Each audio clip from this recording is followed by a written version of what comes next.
Hello, everyone. Welcome to Grid Live Wrap-Up. Full house here. We got Ben, myself, Joe, Kobe from the Podium Finish, Jackson, and Edward from Formula E Zone. Big thank you to our Patreon subscribers, calling the show, Mark, Robin, and David for investing in us each and every month. Thank you so much for helping us pay the bills, get to the track. If we could get to $500 a month, we'll be at the track much more frequently for all our team members. And also, you could do Buy Me a Coffee, where you could buy a cup of coffee for any one of the members. Us here at the Grid Network will greatly appreciate it. Big, busy race weekend. And, of course, the NASCAR Cup Series, that's going to be talked about on the wrap-up show tomorrow. They were postponed due to rain, continuing their streak of, unfortunately, wet weather. But in the oval, just cannot do the wet racing there. Ben, I think at Rome, they could really use some rain. They had a hot weekend for Formula E over there. Yes, thank you, Joe. And I'll preface this segment. Welcome to the team again, Jackson. Happy to have you here. And stay tuned for Grid Live Encore tomorrow. I guess your new home for the NASCAR Cup Series on Grid Network. I think it's the fourth weekend in a row. Cup's going to have to be postponed to the Encore show with the weather and the late start times that we've had. Hopefully that doesn't become a regular feature and we can get some of these daytime starts back and not have to deal with the weather again for a while. But stay tuned for that once the Cup race hopefully happens here on Monday this weekend once again. In the meantime, let's talk some Formula E. The championship picture has changed, and now Jake Dennis is in control of his own destiny. He took pole position, won the race, and set the fastest lap for a clean sweep, and now holds a 24-point advantage with 2 races remaining, with doubleheader in London coming up in 2 weeks' time. For Nick Cassidy and everyone else, this is a must-win situation next weekend. If Dennis takes second place in both races, he will clinch the championship regardless of what the others do. So, Ed, we'll start with you here. We know Formula E is unpredictable and chaotic. What should Jake Dennis's strategy be going into the final weekend in London? Well, I'm very glad you asked me that, Ben, because Jack Pickering put the very same question to Dennis himself in Rome, and we put it in an interview. And I think he put the question to Cassidy, but I think it does sort of apply. I think he put the same question to both of them, and Dennis said, "Oh well, I just need to treat it like any other weekend." So he was constantly trying to tease him, and I think Jack Pickering even suggested a good bar or pub or somewhere near the circuit that Jake Dennis could host his championship victory celebration. So I don't think Dennis was thinking quite as far ahead as Pico was, but Cassidy, on the other hand, basically just said, "I need to win both races," which is absolutely true as well, I think. So I think Jake Dennis, he has a very, very good, strong record of finishing on the podium there. He finished on the first and second there in the 2 races last year. In his first trip there, he won the first race and then recovered from, I think, near the back of the grid to, I think, 9th so the only time he's not finished on the podium was basically because of circumstances beyond his control with the group qualifying, essentially, because he won the previous day's race, he was too high up the grid. But those rules are gone now. That was back in season 7. So Dennis has a very good record there. The Andretti with Porsche powertrain seems to be working fairly well. That did help, of course, in Rome in the Sunday race that it was 1 lap less. And on the previous day, on Saturday, Dennis basically complained that the Jaguars are better on energy efficiency ultimately, which is why they beat Cassidy and Evans basically dominated on Saturday. And of course, you will get into why things didn't quite pan out for them on the Sunday. But yeah, it really played into Jake Dennis's hands. He put in an immaculate performance and took what's only his second win of the season, but he's had so many podiums, I think, or 15. There we go I believe in total in his Formula E career, but I think about 8 or 9 of them are from this season alone. So it really shows you Jake Dennis, once you give him a monster of a car, he's the man you want to have behind the wheel. And I think it really bodes well going into London. I think the home crowd is definitely going to be cheering him on. And so the main strategy for Jake Dennis is surely going to be qualify as high as possible, finish as high as possible, and then see how the points shake out at the end. Yeah, fantastic points there. I think the biggest comparison I can make it to right now, because for those who do know me, all roads lead back to INDYCAR, is have that Alex Palou mentality. You've got that comfy lead in the championship. Keep the car together. Don't take big risks. Keep it out of the walls and on the island, and you'll be in a good position. And Jake Dennis could be walking away with something very, very special, both for himself and for Andretti. And I think one of the championship-defining moments is going to be the contact between Mitch Evans and Nick Cassidy, who are 2 of the 4 still mathematically eligible for the championship, as you see there on your screen, but they have a lot of work to do to catch Jake Dennis. Evans locked up his tires entering turn 7. He went over the top of Nick Cassidy. Both ended up falling to the back. Evans retired from the race right there. And although Cassidy recovered to contend for a top 10, a last lap crash with Andre Lutterer cost him any shot of points. Hello to Iron Kong 26 and everyone watching as well. Cassidy is now 24 points behind Evans, 44 back, and Pascal Wehrlein still hanging on by a thread, but it's going to take a miracle for him at 49 points back to claim this championship here at this point. So Jackson, we'll go to you first for this. How disappointing is it for Cassidy and the Envision team to be put in this position and essentially have a much bigger uphill battle after this race weekend? It's for sure a disappointing position to be in for any team that's put in that position where you got to be playing catch up, at the end of the season. But I think the only thing that Cassidy and the Envision crew can do here is do what Jake Dennis is going to do. Treat it like any other weekend and know that anything can happen in racing, and especially anything can happen in Formula E. Yeah, it was really unfortunate. I have a feeling that me picking Cassidy in pick of winner for Sunday was essentially the kiss of death for him, because I thought, oh, he's qualified on the front row. This is going to go really well. And then Mitch Evans locks the rear tires, runs into the back of him.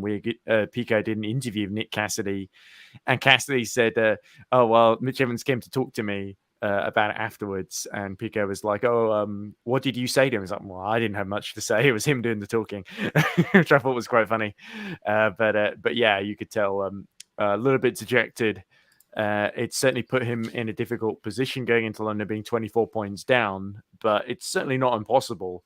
I always think back to season 7 when it was Jake Dennis's rookie campaign and he was fighting with Nick De Vries, Eduardo Mortara for the championship.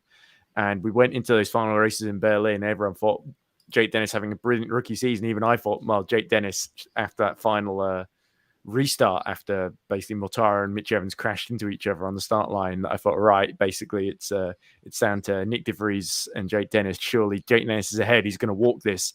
And then all of a sudden, there was an issue with the powertrain. The rear tires locked, and Dennis was suddenly out of the race. So even with reliability, even with these new cars, they've been driving them all season, but we still see reliability. And even on Saturday, we saw that massive crash for Sam Bird eliminate quite a few cars from the field.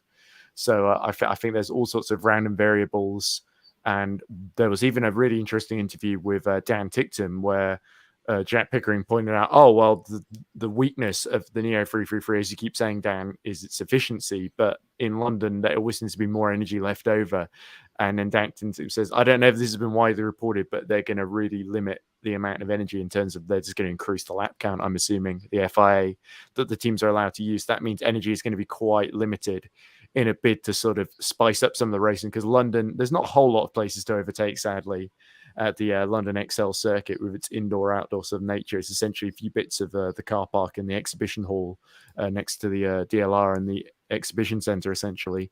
So, yeah, it's an interesting lap. It's going to be interesting to see if those rules make a difference, mean that the cars have to lift and coast more, and there's more opportunity in the braking zones to make a brave overtake. But certainly qualifying is going to still be really, really important. So that is really what they're going to get right. And we've seen Jake Dennis take a couple of poles this season, but it's been a lot of the people not in the championship that tend to have cars that function very, very well in qualifying, like the Nissans, like the likes of Maserati, DS Penske, etc. So it'll be it's going to be difficult for Cassidy, but he's certainly got the energy efficiency on his side. That Jaguar powertrain in the back of that Envision is incredibly. We saw it with him and Evans on the Saturday in Rome, and I think we're going to see it in London again. Whether it's going to be enough to take the title, it's a long shot, but like I said, you think back to season 7, anything could happen. You know, Ed, I'm glad you brought up the accident that occurred yesterday. I know you and I were not on the program during yesterday's pre-race when Jackson and Joe discussed the crash with Sam Bird, like you mentioned. 8 cars involved in a massive accident on a high-speed blind corner. Everyone was fortunately okay, but many called it one of the most vicious crashes in Formula E history. What steps, if any, does Formula E need to take here? Do the safety of the cars need to be reevaluated? Will we see track design changes? What are your thoughts on the crash that we saw? Well, I wasn't watching that particular race live. I was a bit busy that day, unfortunately, but I did see a few replays of it. And there was an interesting interview that Jack Pickering did with Sam Bird, where Sam Bird essentially said, well, there's a few too many drain covers, which I think is kind of unavoidable because that's how the street's built. But he also says there's a big bump at that corner. It just happens to be one of the fastest corners in Formula E, turn 6 at Rome. So I believe Sam Bird basically said that they need to resurface it for next year, which is going to take place in April rather than July, I believe. So it should be slightly cooler, which I'm sure Pico will be grateful for because he's been not enjoying the heat over there. Bit of a heat wave in Italy at the moment, as I'm sure you're aware of. But yeah, so it's basically the bump that is catching them out. And you saw there are a couple of bumps on the circuit. It certainly adds to its character, but I kind of agree that turn 6, and it's the same corner where we saw the crash again back in season 7. I think it was back in 2021 between Nick de Vries, Stoffel Vandoorne, when they were both Mercedes teammates, when they were trying to avoid Lucas di Grassi basically had a breakdown while leading the race, and the team Mercedes, while trying to avoid him, tripped over each other at that high-speed turn 6. I think de Vries lost it and Vandoorne had nowhere to go, essentially. So yeah, I think it's been a historic issue, and they should probably do a bit of resurfacing there, and I think that would certainly help with the bump at the very least. And then I think we might be less likely to see an accident of that nature. It reminded me a lot of the qualifying crash at a similarly dangerous corner at Cape Town, the sort of turn 8 complex there, where it's a really long left-hander, and Sam Bird had a crash there where again Mortara collected him, which was exactly what we saw. The same 2 drivers involved, along with Buemi and, like you say, nearly 6 other drivers in that pile-up, or at least involved in some way. So yeah, it was a scary accident, and I think I definitely agree. I'm definitely with Sam Bird. Resurface the road. I don't think they need to change the whole layout. They have done that before at Rome, but that was for other reasons, to sort of improve the racing, essentially take out some of the really tight 90-degree chicanes that were causing like red flags essentially back in season 5 or so. So yeah, that's my thoughts. Well, Pascal Wehrlein's 49 points behind. He needs to win both races and have Dennis essentially not score any points or very few points in either to still have a shot of a championship. Mitch Evans, 44 points behind, is virtually in the same situation. He has a little bit of wiggle room if Cassidy and Dennis do score a handful of points, like I mentioned. Of course, just over 50 points maximum available on the line in the doubleheader. So, Jackson, do both drivers enter with the Drivers' Championship in mind here? Do they enter with the Team's Championship in mind, which is a little bit closer? Do you just go out and try to score as many points as you can or win the race? What's their mindset going into London here? It's a tough question to answer, man. And I think what they're going to answer in interviews is different than what they've got on their minds. But honestly, I think for both of these guys, if they're still mathematically in the fight and they have that mentality that anything can happen over these last handful of races, I think they're going to be going all out with their own championship in mind, and they're going to leave the team championship to DaCosta and Buemi to see what they can do to get a position. I'm very interested to see what Ed has to say on this, though. I think it's going to take a bit of a miracle, to be honest, when you're like nearly 50 points behind, and basically the cutoff is essentially, let's see, 25 points for a win, 3 points if you get pole, and another for fastest lap. So that's essentially, the cutoff is just under 60 points, essentially. So it's on the upper end of the scale, let's put it that way. And in terms of the form, I think Mitch Evans has had significantly better form in the past couple of events than Pascal Wehrlein, with the only real exception that comes to my mind being maybe Jakarta. And Mitch Evans has finished on the podium before in London, and Pascal Wehrlein, I don't believe has, or it's scored a few points. But I think I would say that Mitch Evans can probably end the season on high, and for Pascal Wehrlein, I'm really not confident that he is realistically in the hunt, being even further points behind. I think Mitch Evans has got a tiny little chance. Nick Cassidy has got maybe half a chance if something happens to Jake Dennis. And I think Pascal Wehrlein, I have to say, after his brilliant start to the season, when we were talking all about Pascal, after he won 2 of the first 3 races, essentially, I feel like he's occasionally picked up a couple of points here and there, but he's not really been consistently up front enough. The posture of really, with having built such a great car at the start of the season, since operationally they've not been quite on top of things, and there's always been this disappointed sort of downbeat sense when you talk to people from that team that they should really have got much more out of this season. Indeed, from Pascal Wehrlein himself in several interviews as well. But certainly, I think they'll still put everything into ending the season on a high. And you never know, Porsche could surprise us. So I really don't think Evans and Wehrlein are realistically in the championship hunt unless something truly, truly bizarre happens and they end up winning both races from pole position, or one of them does anyway, because they can't both win the championship. But yeah, I really think they're going to be, again, when you're sort of out of the championship hunt, it sort of means you treat it even more emphasis to treat it like a normal weekend, because it sort of takes the pressure off, because nobody is expecting you to suddenly, claw back from a 49 or 44 point gap. It's just it's not the sort of thing that happens, but I suppose mathematically it could, like Johnson was saying. Yeah, there's always that question of, are you mathematically still eligible, or are you realistically still in the championship? And of course, I think for Evans and Wehrlein, we'll see after Saturday, won't we, yeah, on the 29th, because I feel the picture is going to be down to 2 after that, at the very least. They're going to need a lot of help for sure. No doubt there. Well, like we mentioned, July 29th and 30th is the final race weekend of the ABB Formula E season. And Ed, I understand you and the Formula E Zone team are going to be at the track. So we'll look forward to that. And thank you so much for your time here on the air for us during the 2023 season. We appreciate you staying up late for these wrap-up shows here in the UK. And you're always welcome on the Grid Network anytime you want. but thanks. And I'm definitely going to be going. The only problem is on the 29th in the UK, we have a train strike. The union that controls the trains in my area are going on strike. So I'm going to have to figure out, I'll probably have to take a bus there, go really early, and then book a hotel somewhere rather than just go back home in between races. But I'm definitely going to have a good time. I had a great time there last year.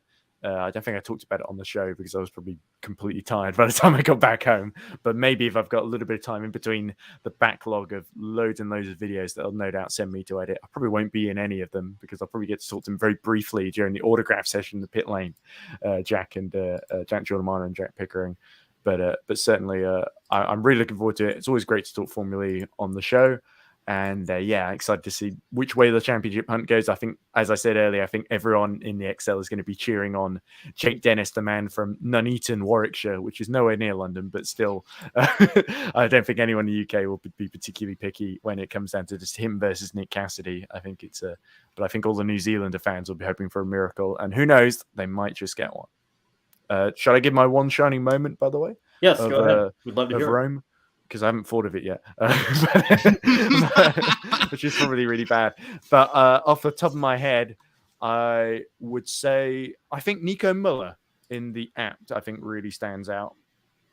Because Nico Müller, the Apt Cooper, has not been one of the stronger cars with its Mahindra powertrain, which has not been one of the more fancy packages. On Saturday, he put in an incredible drive, admittedly in a race of attrition, of course.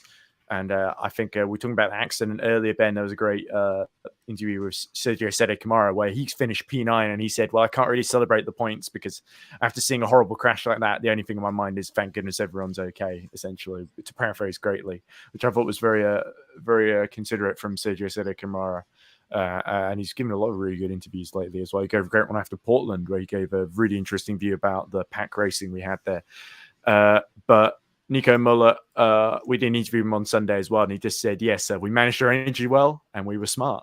And I have to agree with him. P6 in one of the team that's at the bottom of the championship, getting P6, that's absolutely gold dust for Apt Cooper. And then he followed it up by getting into P10 as well, because Antonio Felix Costa, got a late penalty, which promoted him just up the order. But Müller was still doing really well to get into P11 before that. So I really think that's an extremely commendable performance.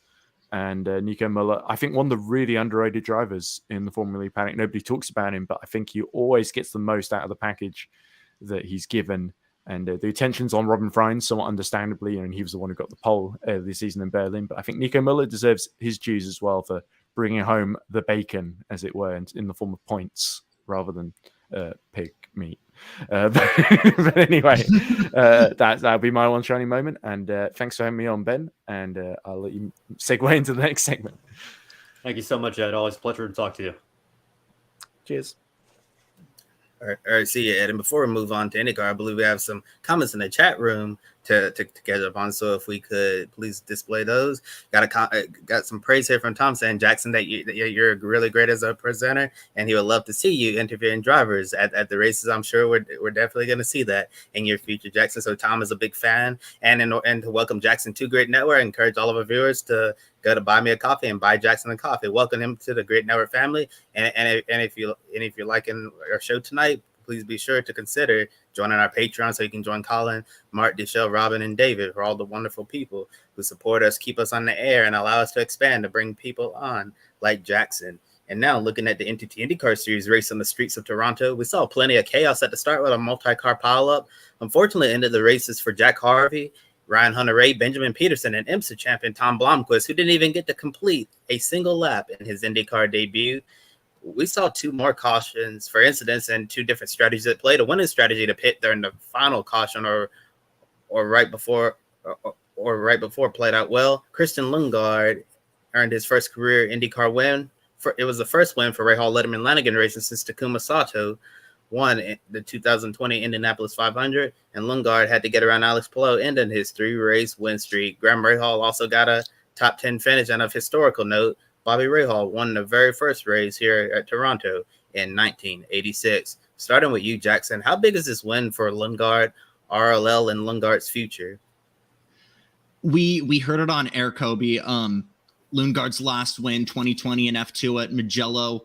Last time the 45 won, Takuma Sato was behind the wheel at IMS, getting the win during that COVID Indy 500.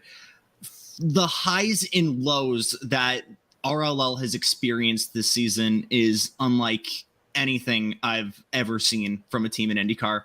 But for Lundgaard to be able to not just show he's got pace on Saturday, but to stay there the whole race and Sunday and take the lead from Palou, albeit battle damaged, absolutely a career drive for Lundgaard.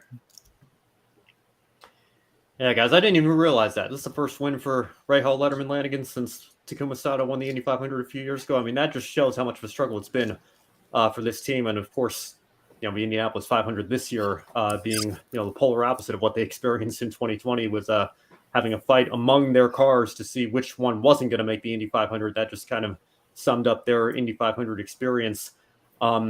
So, I mean, for Christian Lundgaard and that team as a whole, it's absolutely massive. I think they still have a ways to go in terms of getting back to where they want to be as a program. But for Lundgaard especially, he's doing a lot more in that car than I think a lot of people would have expected him to be able to do, given where RLL has been over the last couple of years. So it's absolutely massive for him. I know he's come close a couple of times, but to finally break through and have a very strong weekend with all the chaos that came thrown at him with these strategies during the race and questions as to whether or not his race was going to be compromised or not. He ended up pulling through to win convincingly regardless. So a great weekend for him and great for the entire Rahal team. Maybe they can take this as positive momentum, try to turn their season around program-wide going forward.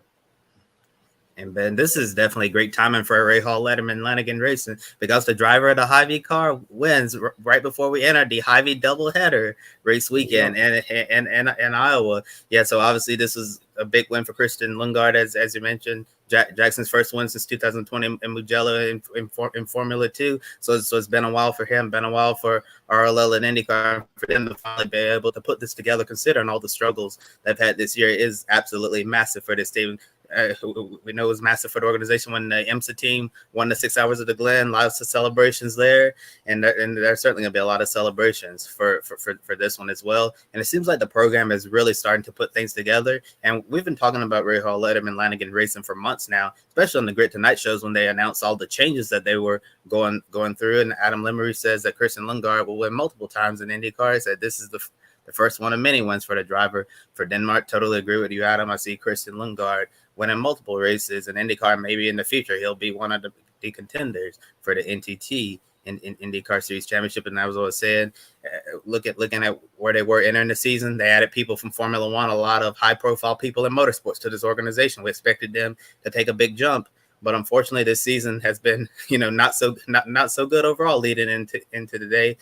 As the team has alluded to, they've really struggled on the street courses. Their road course pack has been one of their bright points, and then the ovals, is not going well at all. I know they just coming off this win in Toronto, heading to Iowa doubleheader week. And if I'm them, I'm not really feeling too happy right now. Texas, they were nowhere. Indianapolis, we don't even need to get into that anymore right now. But overall, just in the last few weeks, it's really nice to see the team been able to build some speed, especially, Graham Rahal, another top 10 finish. Mid-Ohio had a good qualifying effort. He felt like he could have done a lot more there.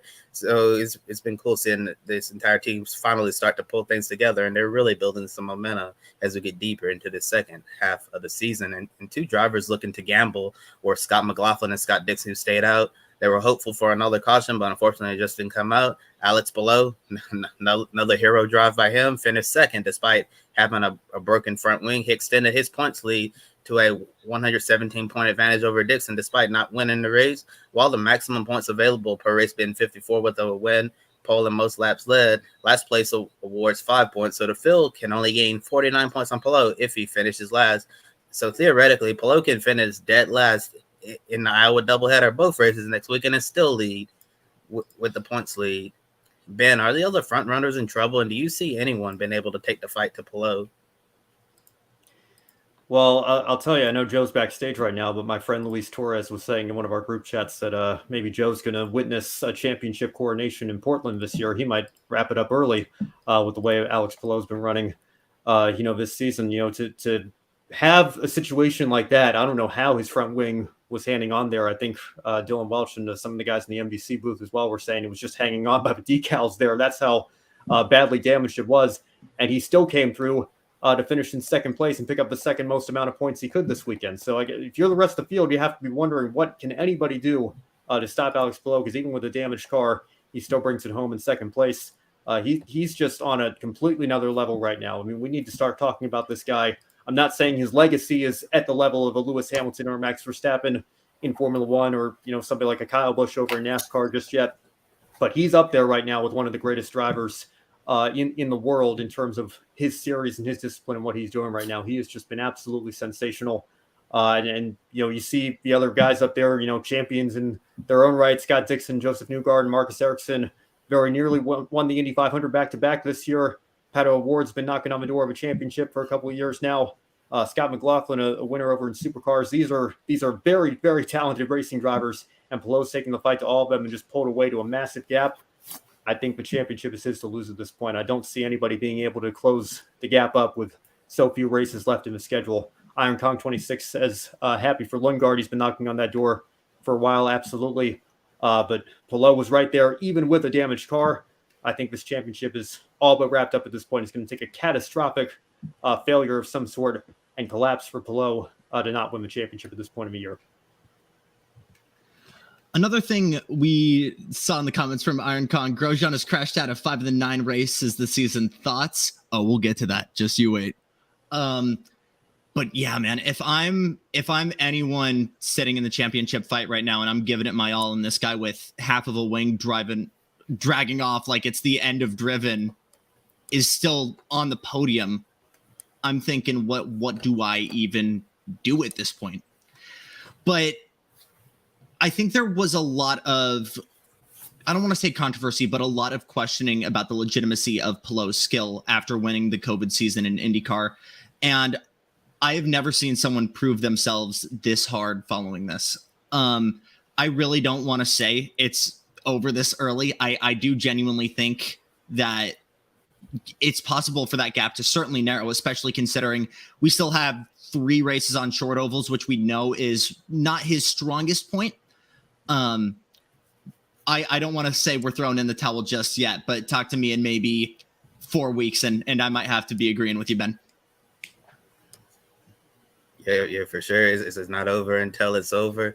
But I think at this point, Ben, to your point, it's going to have to take a catastrophic failure of really bad luck for Alex Palou not to win this championship at this point. And we'll certainly see what happens over the next several weeks ahead. And looking at the remaining races on the schedule and Palou's performance at these tracks, he certainly has to feel really, really confident. His best finish at Iowa Speedway has been 6th, 3rd in Nashville. He's won on the Indy road course. 9th at Gateway could be a struggle there for him. And he's also won the last 2 races at Portland and Laguna Seca as well. So it's a very favorable final stretch of the season for Alex Palou to seal the deal and win another IndyCar championship. And one driver who had a really good day in Toronto was Colton Herta, ended up getting his first podium of the year on a day when Michael Andretti was attending the Formula E Rome E-Prix to watch Jake Dennis win. It was a good day overall for Andretti across the globe in those aspects, but some others had a really rough day in Toronto. Devlin DeFrancesco was out early. Roman Grosjean, as we mentioned in the chat, another DNF after the wheel slipped out of his hand and he got into the wall. Kyle Kirkwood issued a penalty that ended up ruining his race. Jackson, now after getting the podium, does this take some pressure off Herta to live up to the high expectations everyone thinks of him? And with another DNF, does Andretti really need to seriously reevaluate Grosjean's future with the team?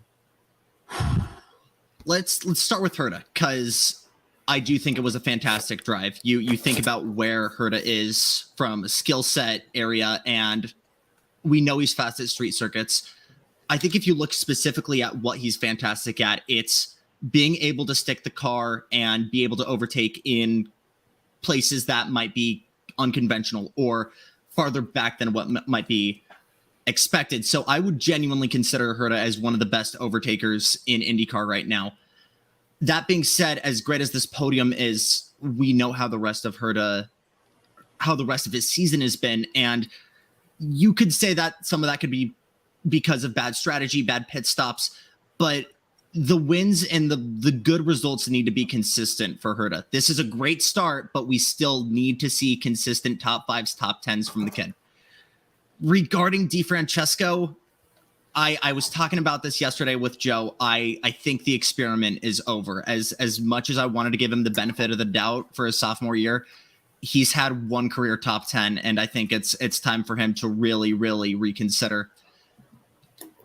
For Grosjean, it's hard for me to say.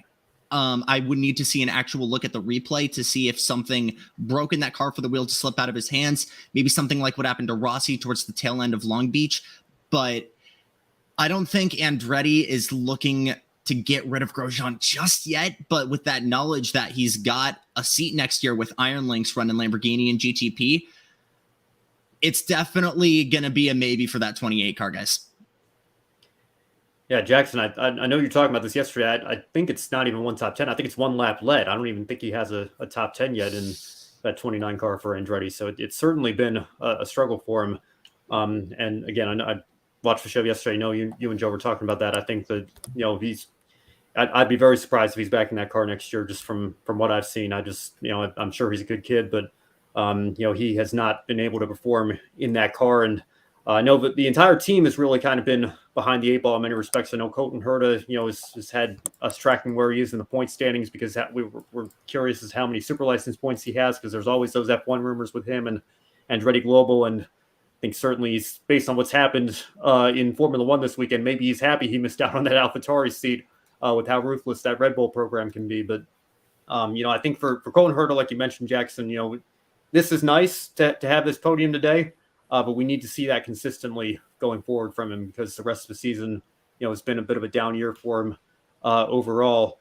And Grosjean, again, I don't really know what to make of his performance as well, because on his best day, I feel like I've lost track of how many second place finishes he has. I know he's knocked on the door of a win several times, but aside from that, it feels like he's either the hero or the zero right now. And it's been a real struggle lately with this recent stretch that he's been on. And there's certainly been no shortage of crashes and accidents and DNFs as well. So, with the Lamborghini stuff that he's got lined up, that would put a question mark in terms of who's going to be in that car next year anyway. I think some people are looking at Indy next with Jamie Chadwick already having the DHL partnership aligned. I think it's way too early for her there. I'd like to see her get at least one, maybe even 2 more years. 100% agree. Indy next before we consider that. Absolutely. So maybe you bring somebody in. I don't know, Ryan Hunter-Reay's back. Maybe you bring him in for 1 year as kind of like a transfer period and wait for Chadwick to take that seat in 25 or 26. But otherwise, maybe Grosjean does 1 more year in that car. But it's going to be very interesting with Grosjean's schedule, regardless of, his results. Is his future here in IndyCar or is it in sports cars, the Lamborghini? I think that's the $1 million question for him going forward. Absolutely. And I would like to mention just one more point, talking about championship standings right now. I would like you, without looking at the championship standings right now, and maybe you already know this, don't pull it up, Joe. Who is in 7th in the championship standings right now after Toronto, who's in 9th? These are two drivers we just talked about. Was one of them Christian Lundgaard? One of them is Lundgaard. Lundgaard is 7th. So I'm going to guess it's either Herta in 9th or Grosjean. Herta's got to be in 9th, right? Herta is in 9th, even with a drive like that. And you look at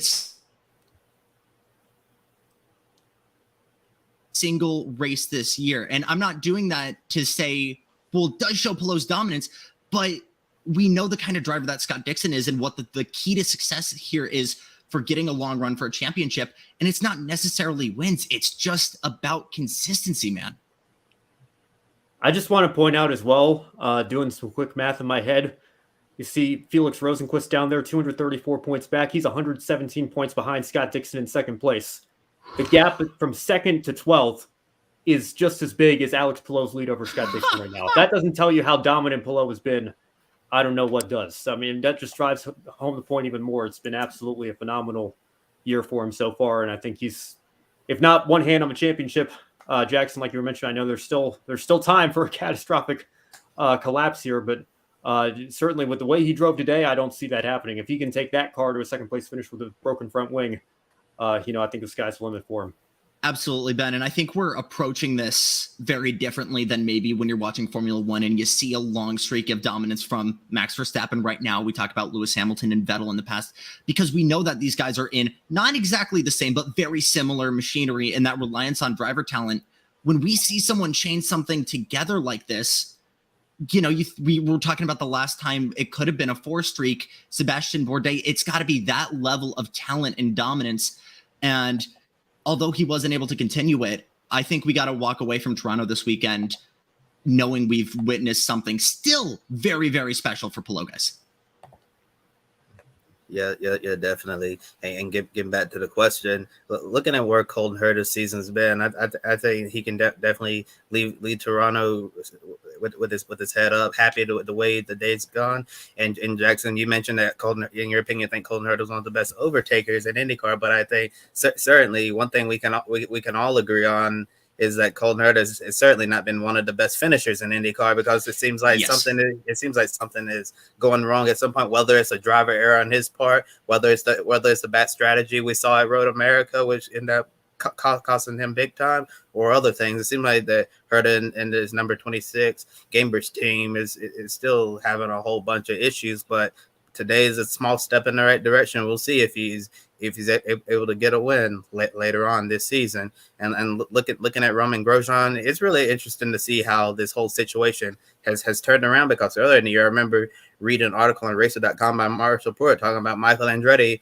working towards an extension with Grosjean because they're really happy at what they've seen from him. And let me say, this was like around the time of the race in Alabama at Barber Motorsports Park. It's when Grosjean was in contention with the women with McLaughlin when they got together and crashed. It's when Grosjean was running the top 5 late in Texas, ended up crashing, and then followed up with 2 podiums at Long Beach and Alabama. So if it wasn't for those 2 crashes, potentially could have had Grosjean on the podium for the first 4 races of the season. That's when things were looking good. Indy Grand Prix had an average performance. Indy 500 crash. Detroit, Road America, not so good days. Mid Ohio had an average day, wasn't really in contention, and then Toronto, another crash. I'm not really sure what the future holds for Romain Grosjean right now. Maybe they bring him back and give him another year to prove himself, because when he was running with the Del Coyne team, it really seemed like Grosjean had major potential to be a contender in the IndyCar series. I think that we expected to see a lot from him this year,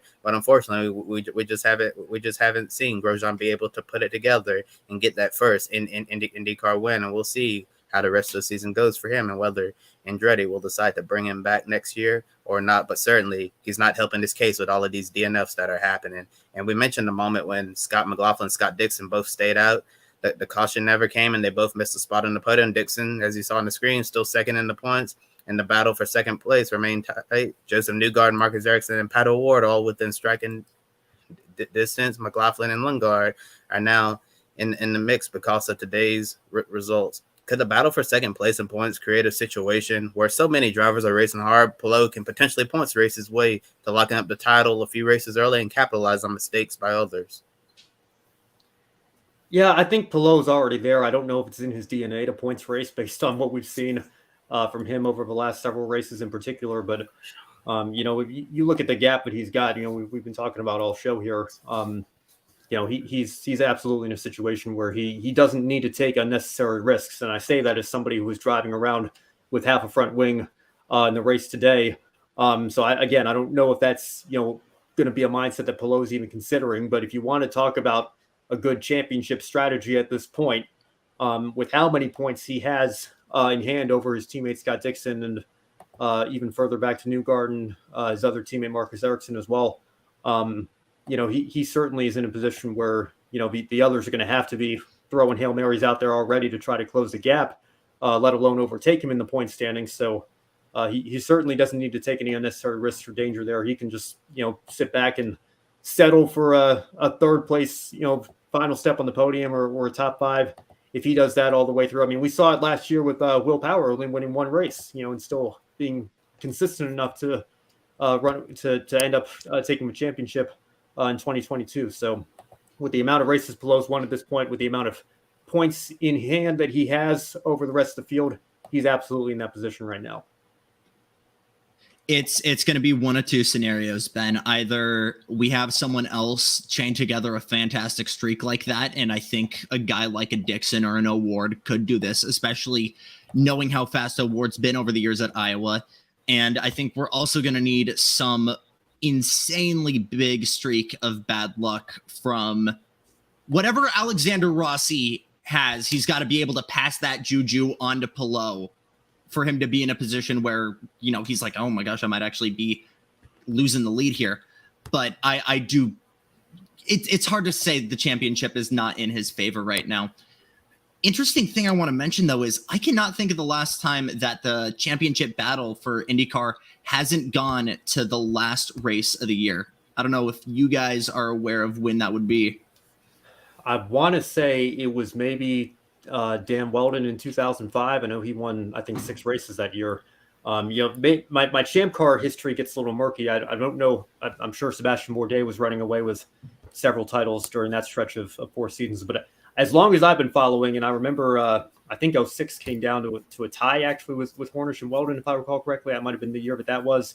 Obviously, 07 and 08 came down with those fantastic finishes at Chicago. And every year since then that I've been following IndyCar full time, it's come down to the last race. I know we've been assisted by double points, almost ensuring that it was going to happen over the last several years here. I know we don't have that anymore, but it's been well over a decade and a half, I think, since that's happened. And, just thinking back to the points margin again, I think, 53, 54 points that you can max out if you win the race? Yeah, 54. 54. So with 7 races left, if you got 54 points, maxing out 40 points for second place, 14 times 7 there, I guess, is 98 if I'm doing the math quickly in my head. So Palou is the only driver with 7 races left that's in control of his own destiny. Even if Dixon goes out and does a grand slam, clean sweep, whatever you want to call it, every race from here on out, as long as Palou still finishes second, there's nothing Dixon can do to catch him. So, I mean, it's unbelievable what he's been able to put forward this year, and I don't expect anybody to do that, not even Palou. Nobody's perfect, as we saw today, as we saw at the Indianapolis 500. It's realistic to expect, little things are going to get in the way here and there, but it's going to take a miracle at some point for anybody behind Palou at this point to clinch for championship at this point in the season. Just want to really quickly mention something that Joe has brought up for us. 2022 marked the 17th season in a row that the championship fight has come down to the last race. Which do we think this is going to be with Weldon? Yeah. Yeah. So do we think this is going to be it? Well, obviously, if we had 1 race to go at this point, if we had 2 races to go at this point, Palou would already have his hand. So it's if it's going to happen, I think it happens this year. Yeah. Totally agree with you guys. This has been an amazing season for Alex Palou. And Ben, you were talking about the IndyCar Grand Slam. Just a little fun fact: despite all of the dominance we've seen from Alex Palou this year, he still hasn't completed the Grand Slam. And the first Grand Slam this year happened today. Christian Lundgaard, pole position, fastest lap, most lap led, won the race. He's the only driver this season IndyCar to complete the IndyCar Grand Slam. And yeah, to totally agree with everything you guys are saying about Alex Palou. It's been so amazing to watch what he's doing this season. And like you said, Ben, I don't really know if points racing is going to be in Alex Palou's DNA, because the only thing he knows how to do is to go out there, attack, and win races. And it would not surprise me to see him get on another win streak before this season ends. This has been incredible to watch him and this number 10 Chip Ganassi team perform this way, and in the next couple of months ahead, we're going to be closely watching what he's going to decide to do with his future. I know Zach Brown the McLaren CEO recently sounded off on Palou's dominance in IndyCar, and he said that he was not going to have Palou doing any more duties in the F1 car until the IndyCar season ends. And it's been highly rumored that Palou is going to eventually move over to the McLaren stable next year in IndyCar. But as we've been saying, with the way he's been performing with Ganassi, why would you want to break up a partnership that's working extremely well? So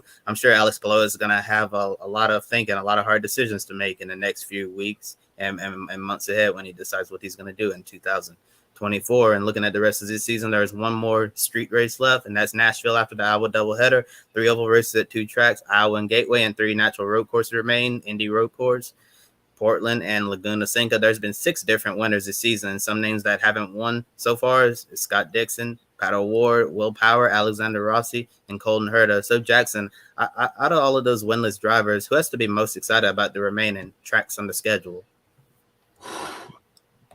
We gotta talk about Dixon. Dixon's always a contender, obviously second in standings right now. And again, Mike Hull's magic strategy calls is always going to find him a way up front.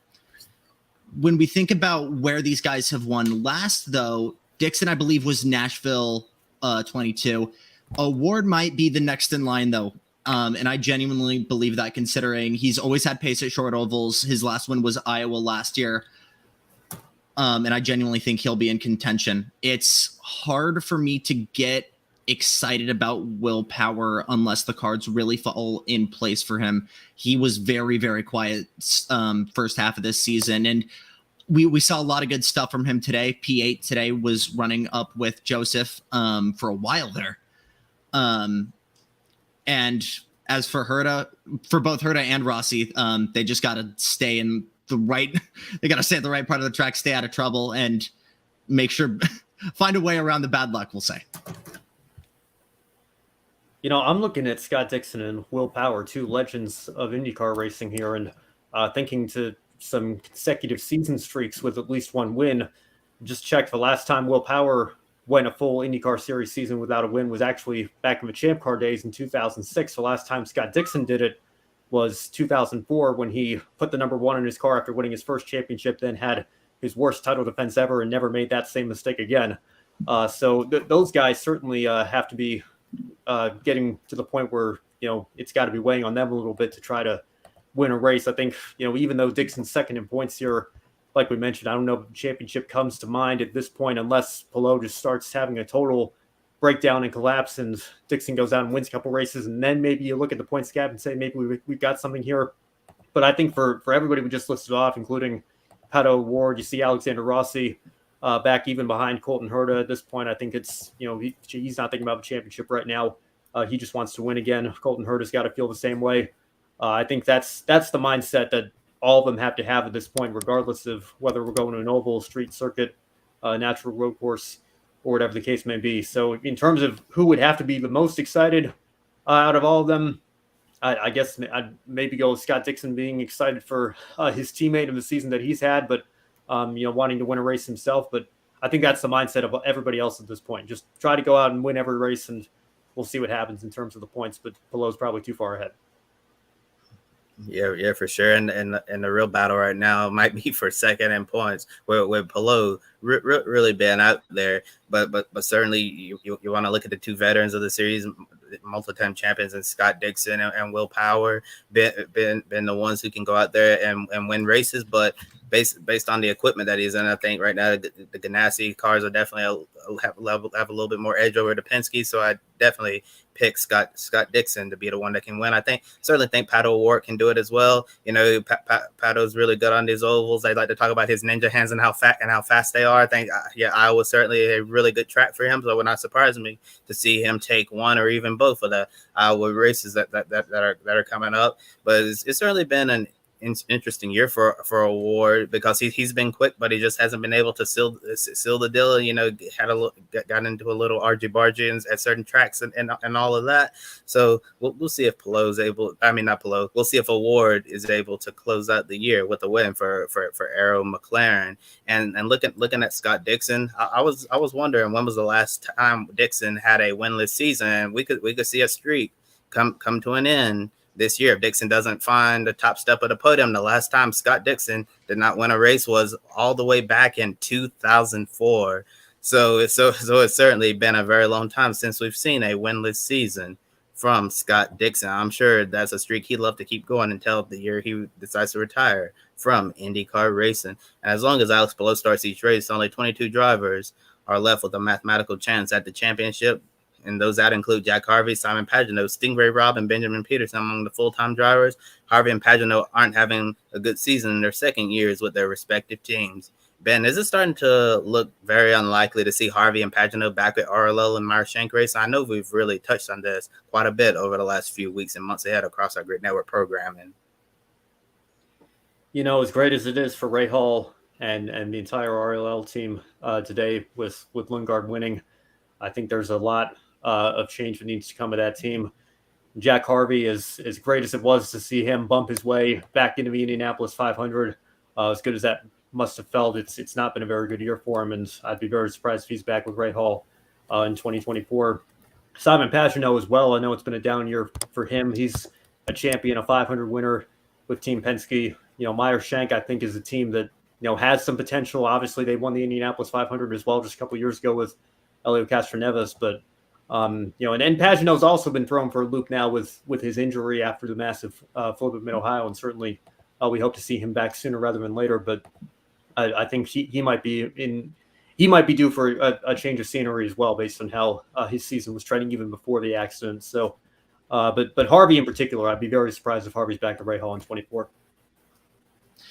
It's really interesting considering pretty much both drivers were mutually better when they were with their old teams before this transfer happened, before Shank got Pagenaud and Helio, and before Harvey made the switch over to RLL. And you could maybe make an excuse with Pagenaud. He's no longer in top flight equipment with Penske.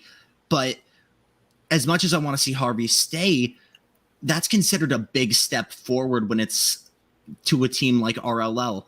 So as much as I want to see Harvey and especially Pagenaud stay, it's going to be very, very difficult for me to see a position where both of those drivers could be in a seat next year.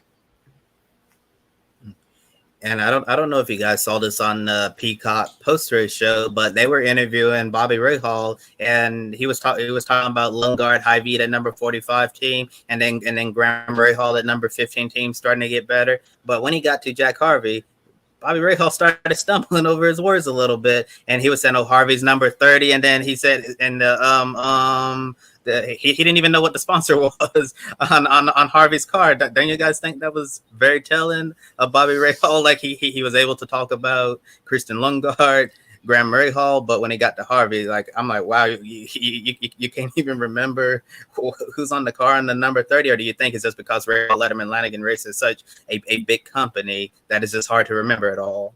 I just think if you're a guy who's a victim of a huge incident in the first corner of the race, yeah, it's going to be pretty fresh out of your mind. And that aspect I really wouldn't consider. Do I still think he's in hot water? I would say so. But yeah, I really would not consider that something to lose sleep over if I'm Jack Harvey. It might be kind of telling. It might be kind of on brand for the season that Harvey's had compared to Christian Lundgaard and obviously Graham Rahal being Bobby's son. He's certainly not going to forget that. But, you know, maybe you could also just chalk it up to, you know, Bobby's excited that his team's finally won a race for the first time in 3 years. And is just kind of on cloud nine celebrating and maybe happened to forget who was driving his third car there for a second. But I don't know. I wouldn't. That wouldn't be what my concern would be right now if I were Jack Harvey. If I were Jack Harvey, my concern would be what I'm doing on the racetrack and how that looks in comparison to my teammates. Not, one interview that you can cherry pick out of, many that my team owner's given over the years. Maybe he just, was excited in the moment and forgot. Maybe it's more telling than we think it is. I don't know. I think Harvey's, if that's Harvey's concern, he's in bigger trouble than I think we realize at this point. That doesn't need to be his focus right now. Just one interview. For me, though, it's just the drop off for Harvey because he was so competitive when he was in pink. And then when he made that switch over to Rahal, he just felt like a totally different driver. And Jack Harvey, I think a lot of people forget, he and Steph Wilson both 10 miles of gas away from winning the Indianapolis 500. Exactly. Before Will Power came through for his win there. So, he has had some success, but it unfortunately for him just has not seemed to translate over to his current situation. So I think a change of scenery is probably in his best interest at this point. Yeah, certainly. And I'm wondering if Harvey regrets moving over to Rahal, Letterman, Lanigan racing now instead of staying in that bright pink number 60 and Marchand Grayson, because Marchand Grayson weren't even looking to get rid of Jack Harvey, but before he decided to move over to Rahal, I guess Harvey thought grass was green on the other side when it seemed like the grass was actually greener. It was exactly at Marchand Grayson where he was, but still that team is having a down year as well. So I guess the situations probably wouldn't be too different today since they're really struggling, but he certainly had a lot of chemistry with that number 60 team when he was there. But yeah, I think a change is probably going to be on the cards for the number 30 at Rahal, Letterman, Lanigan, and then also the number 60 as well with Simon Pageant and potentially Elo Castroneves in those because I think we're going to see a lot of musical chairs happen in the next few weeks and months in the NTT in the INDYCAR series, and we're just talking about the race for second in the championship, and those drivers who are out of the championship hunt, they're going to be out there going for the win with nothing else to really race for, especially when you're further down in points like 7th, 8th, 9th, 10th, and way down there. Probably no realistic shot of catching Palou or winning the championship, but we know the battle for second place is also going to be ongoing. So starting with you, Jackson, do you think the drivers are going to be even more aggressive than they already are going for those wins, not having to worry about a championship anymore? It was something I was curious about and why I wanted to bring it up earlier, because we're, for the first time in over a decade, we're in a position where someone seems to have it done and over with. So if we aren't going to be conservative, if I'm a driver and I'm not worrying about the championship picture, am I maybe going to think a little bit differently when I have an opportunity to chuck it up the inside or do a bold move, knowing that that's not going to cost me any position in the championship? As much as I would love to see it, obviously it's going to be at the discretion of team owners and the drivers, because naturally, you're still, if you're making a mistake, you're still not only losing championship spots, but you're taking stuff out of the team's wallet. But I think we could genuinely see a lot more close and a lot more aggressive racing if the championship picture is seeming like it's done and dusted. Yeah, I think we've kind of touched on it already with Palou's massive lead here, but I think for everybody else behind him in the standings, you're not primarily thinking about the championship at this point. And I think, if you're not thinking about the championship, you're going to be thinking about these individual races and doing everything you can to put yourself in the best position to win. So I think, it's an interesting dynamic that we're going to see because, again, we haven't seen this in a really long time with, Dan Weldon clinching the championship early in 2005, I guess being the last year that we've seen a driver be able to pull out like this. It's kind of a foreign concept, even if you're somebody like Scott Dixon, who's been in the series for, 2 decades at this point, your veterans like Will Power, it's a foreign concept to them to have somebody be so far ahead and find yourself so far behind, despite the solid seasons that you're having. I think it's absolutely going to create a different dynamic and maybe even better racing with drivers going on all strategies and taking different risks that they might not normally take. Yeah, we're certainly going to be excited to see these final few races of the season, see what type of excitement it brings. Maybe we'll get more than 6 different race winners and see some drivers who have been itching to get into victory lane finally standing on the top step of the podium. Really looking forward to Iowa and Nashville coming up in the remaining races that we have here in 2023. It seems like we're finally starting to get closer to the home stretch of this racing season and what's been a really, really busy summer. A very busy summer, a lot of highlights. One last comment in the chat room. I could see Scott McLaughlin winning one more race, maybe Portland, defending champion there, and of course we'll be over at Portland for the Grand Prix of Portland. Now it's time for the one shining moment. A friendly reminder: Cup Series not racing today. Weather postponed. They'll be on the Grid Encore show tomorrow. So Ben, starting with you, what is your one shining moment from the race weekend?